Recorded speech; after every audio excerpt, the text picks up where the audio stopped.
In this video, I'm going to demonstrate how to determine the truth values of increasingly complex statements. So this is going to rely upon your knowledge of how to determine the truth values for conjunctions, disjunctions, conditionals, and biconditionals, and how the negation operator works as well. So here's an example of a statement that we want to determine the truth value for.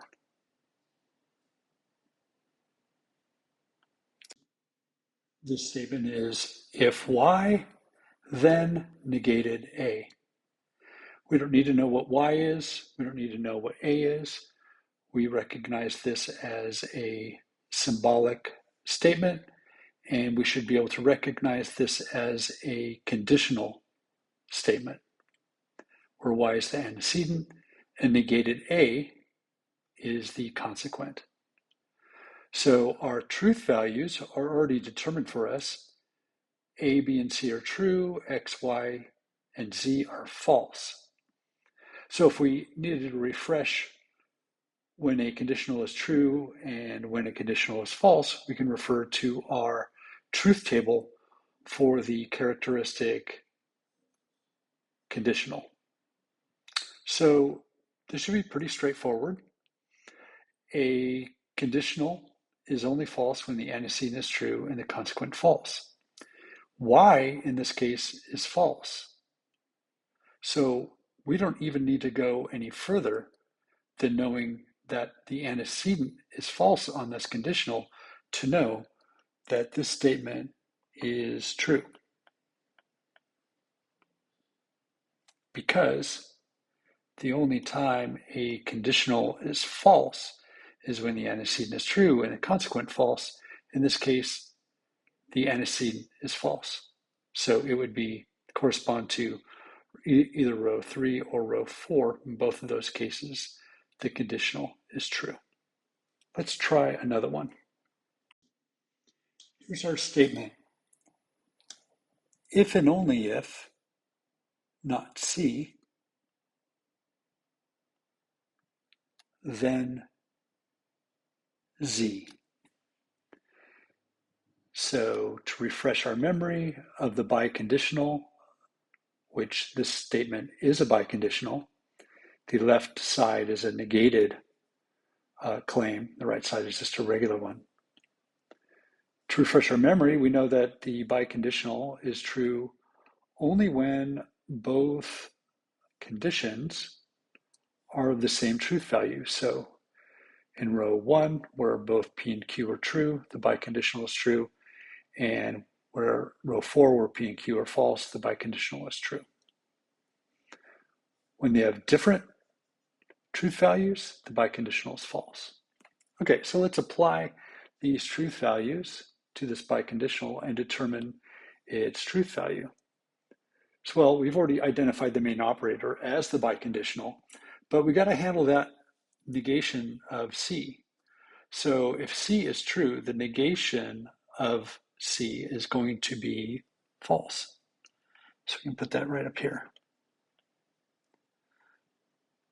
And Z, according to our truth value key here, is also false. And when both sides of the biconditional are of the same truth value, that statement is true.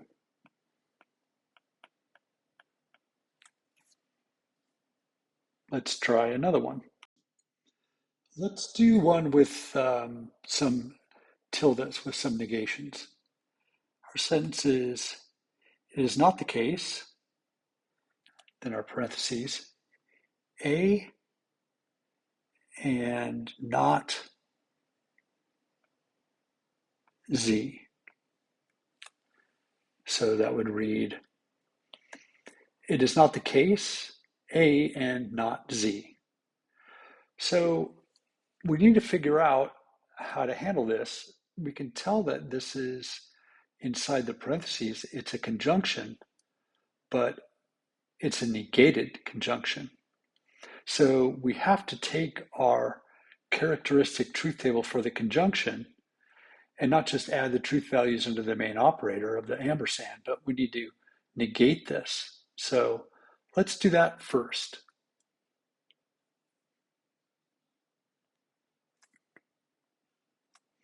So there's our truth values for the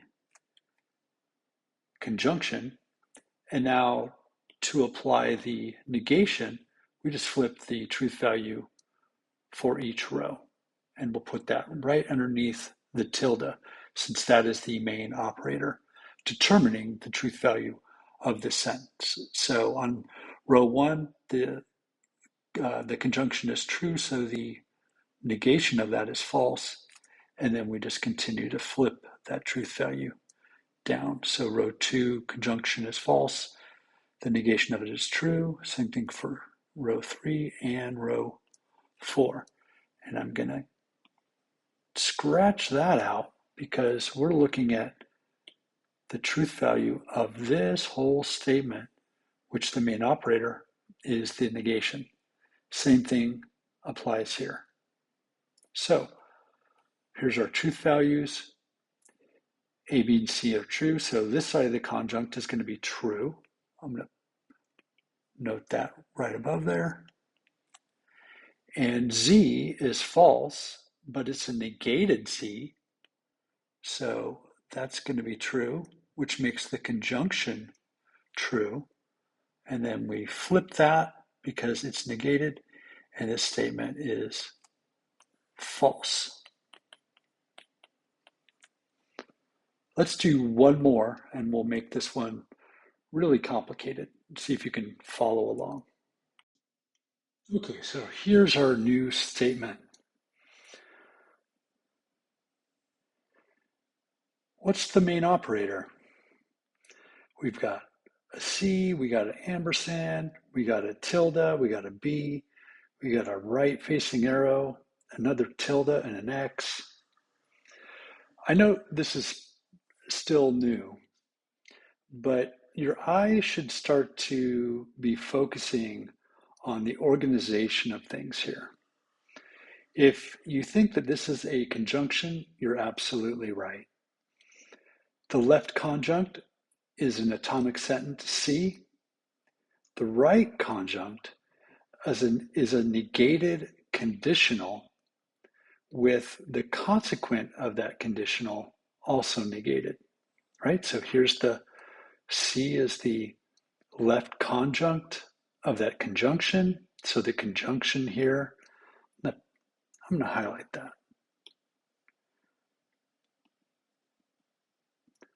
That ampersand is the main operator.